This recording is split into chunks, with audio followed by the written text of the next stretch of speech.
Hello hi good morning. இன்றைக்கி நம்ம வந்து ஒரு வெஜிடபிள்ஸ் வித் சிக்கன் கூட ஒரு சாலட் மாதிரி தான் பண்ண போகிறோம். அதுக்கு வந்து போன்லெஸ் சிக்கன் ஸ்கின் அவுட் எடுத்து வச்சுருக்கேன். கொஞ்சமாக வெங்காயம், நீங்கள் வந்து பெரிய வெங்காயமே சேர்த்துக்கோங்க. நான் வந்து ஒரு மீடியம் சைஸு பெரிய வெங்காயம் எடுத்துக்கோங்க. நான் வந்து சின்ன வெங்காயம் எடுத்திருக்கேன் இன்றைக்கி. அதுக்கப்புறமா இது வந்து பெரும்பயிறு உரித்து ஃப்ரெஷ்ஷாக எடுத்து வச்சுருக்கேன். உங்கள்கிட்ட இல்லைன்னா நீங்கள் ஸ்கிப் பண்ணிக்கோங்க. அதுக்கப்புறமா இது வந்து வெந்தயக்கீரை இல்லைன்னா பாலக்கீரை கூட யூஸ் பண்ணலாம். அப்புறமா இது இஞ்சி பூண்டு பேஸ்ட்டு கொஞ்சமாக எடுத்துக்கணும், ஒரு ஸ்பூனு. கேரட் ஒரு கப் எடுத்திருக்கேன். இந்த மாதிரி கட் பண்ணி எடுத்துக்கோங்க சாலட் பண்ணுறதுக்கு. அதுக்கப்புறம் பீன்ஸு, அதுக்கப்புறம் போன்லெஸ் சிக்கன் ஒரு 300 கிராம்ஸ். இப்போ வந்து பீன்ஸு, கேரட்டு, இந்த பயிறு இது மூணுத்தையும் குக்கரில் வந்து ஒரு 2 விசில் விட்டு எடுத்துக்கலாம். அந்த தண்ணியை வந்து நம்ம சிக்கன் வேக வைக்கிறதுக்கு யூஸ் பண்ணிக்கலாம். கொஞ்சமாக தண்ணி சேருங்க, ஜாஸ்தி வேணும். ஜஸ்ட் 2 விசில் தான். இப்போ நம்ம இந்த காய்களை சேர்த்துட்டு வேக வைக்கலாம். ஸோ காய் மூணுத்தையும் ஒன்றா சேர்த்துட்டேன்.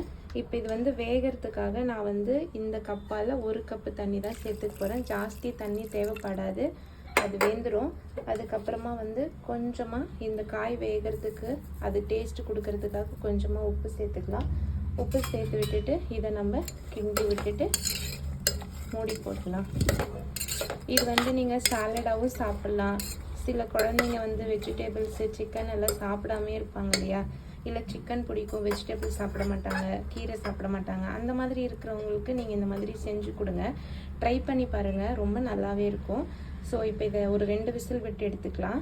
இப்போது இந்த சிக்கன் கூட நம்ம என்னென்ன மசாலா சேர்க்க போகிறோன்னு பார்த்தீங்கன்னா, மஞ்சத்தூள், அந்த கறியோட ஸ்மெல்லு இது பண்ணுறதுக்காக கொஞ்சமாக சேர்த்துக்கலாம், ஜாஸ்தி வேண்டாம், இவ்வளோதான். அதுக்கப்புறம் காரத்துக்கு ஏற்ற மாதிரி தனி மிளகாய் தூள் உங்களுக்கு எவ்வளோ வேணுமோ நீங்கள் வந்து அவ்வளோ சேர்த்துக்கோங்க. நான் வந்து ஒரு இதால் ஒரு 4 ஸ்பூன் சேர்த்துக்கிறேன். வீட்டிலே அரைச்ச மிளகாய் தூள் கொஞ்சம் காரமாக தான் இருக்கும்.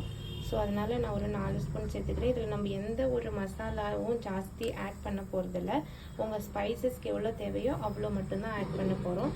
அதுக்கப்புறமா வந்து பெப்பர் மசாலா ஆட் பண்ணிக்கலாம். அதுக்கப்புறம் இது வந்து கரம் மசாலா, இதுவும் கொஞ்சமாக அந்த ஃப்ளேவருக்காக கொடுத்துக்கலாம். அவ்வளோதான். இதை வந்து மிக்ஸ் பண்ணி ஒரு 10 மினிட்ஸ் மேரினேட் ஆகட்டும். அந்த ஸ்டேஜுக்குள்ளே குக்கரில் காய் வெந்துடும். அதுக்கப்புறமா நம்ம இதை வந்து எப்படி செய்கிறதுன்னு பார்க்கலாம். கொஞ்சமாக இஞ்சி பூண்டு பேஸ்ட்டு 1/2 ஸ்பூன் தான் சேர்த்துக்கிறேன். அதுக்கப்புறமா உப்பு சேர்த்துக்கலாம். இதில் இதை நான் மிக்ஸ் பண்ணி எடுத்துக்கிறேன். இந்த மாதிரி மிக்ஸ் பண்ணி எடுத்துட்டேன். இது ஒரு 10 மினிட்ஸ் மேரினேட் ஆகட்டும். குக்கரும் விசில் வந்து 2 விசில் வந்துடுச்சு. இப்போ நம்ம இதை செய்யறதுக்கு ஸ்டார்ட் பண்ணலாம்.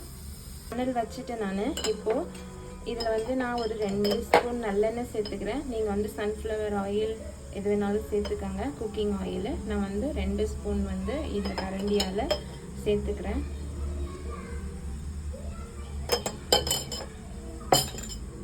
எண்ணெய் காயிட்டும்.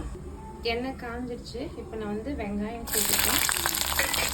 வெங்காயம் வதங்கிட்டோம் ஒரு 2-3 நிமிஷம். அது வதங்கின ஸ்டேஜில் வந்து நம்ம கறியை சேர்த்துக்கலாம். வெங்காயம் நல்லா வதங்கி வந்துடுச்சு இல்லையா, இப்போ நம்ம வந்து கறியை சேர்த்துக்க போகிறோம். இதில் இதை நான் சேர்த்துட்டேன்.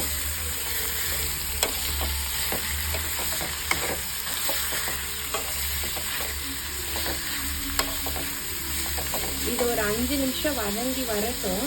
அந்த ஸ்டேஜில் நான் வந்து கீரையை சேர்த்துக்க போகிறேன், வெந்தயக்கீரை இல்லைன்னா நீங்கள் போட தேவையில்லை, பாலக்கீரை இல்லைனாலும் போட தேவையில்லை. அப்படியே காய்கறிகளோட செஞ்சாலுமே இந்த சாலட் வந்து ரொம்ப நல்லா தான் இருக்கும். காய் நல்லா வெந்து வந்திருக்கு.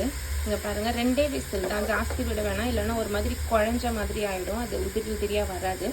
காய் வெந்துடுச்சு. இப்போ கறியும் இந்த அளவுக்கு இதாகிடுச்சு.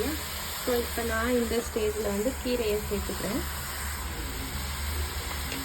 கிண்டி விட்டுட்டு இது நல்லா கறியும் கீரையும் நல்லா வதங்கி வந்ததுக்கப்புறமா லாஸ்ட்டில் தான் நம்ம வந்து காய் சேர்க்க போகிறோம், இப்போவே இல்லை. இப்போ கீரை வதங்குற வரைக்கும் இதில் எந்த தண்ணியுமே சேர்க்கக்கூடாது. தண்ணி சேர்க்காமவே இவ்வளோ தண்ணி விடுதில்லை, இது நல்லா சுண்டி வரட்டும். அதுக்கப்புறமா நம்ம வந்து அந்த காயில் இருக்க தண்ணியை சேர்த்துக்கலாம். கீரை அதுக்குள்ளே நல்லா வதங்கிடுச்சு. இந்த சேனல் நேம் வந்து நதீம் ஜான் சேனல். சப்ஸ்கிரைப் பண்ணாதவங்க சப்ஸ்கிரைப் பண்ணுங்கள், கமெண்ட் பண்ணுங்கள், எப்படி இருக்குன்னு ட்ரை பண்ணி பார்த்துட்டு சொல்லுங்கள். இருந்து தண்ணி சுண்டி வந்திருக்கு. இப்போ நம்ம கறி வேகிறதுக்காக காய் வேக வச்ச தண்ணிங்களை சேர்த்துக்கலாம். இப்போ தட்டு போட்டு மூடி வச்சிடலாம். ஒரு 5 மினிட்ஸ் நல்லா கறி வெந்து வரட்டும். லாஸ்ட்டில் வந்து காய் சேர்த்துக்க போகிறோம். அவ்வளோதான். தண்ணி நல்லா சுண்டி கறி வெந்துருச்சு. இப்போ நம்ம வந்து காய்களெல்லாம் சேர்த்துக்க போகிறோம். இதை கிண்டி விட்டுட்டு ஒரு 5 மினிட்ஸ் சிம்லேயே வச்சுட்டு நிறுத்திடலாங்க. அவ்வளோதான். காய் உடையாமல் கொஞ்சம் அப்படியே அடியிலேருந்து இப்படி கிண்டி விடுங்க. இல்லைன்னா கொஞ்சம் கொசன்னு ஆகிடும் இல்லையா, அதனால ஒரு 5 மினிட்ஸ் சிம்லேயே இருக்கட்டும். ஹெல்தியான ஒரு சாலட் வித் வெஜிடபிள்ஸ் ரெடி ஆயிடுச்சு. நீங்கள் பாருங்கள், ரொம்ப நல்லா இருக்கும். சாப்பிட்டு பார்த்துட்டு எனக்கு கண்டிப்பாக ட்ரை பண்ணி பார்த்துட்டு சொல்லணும் கமெண்ட்ல. நல்லா வந்திருக்கு.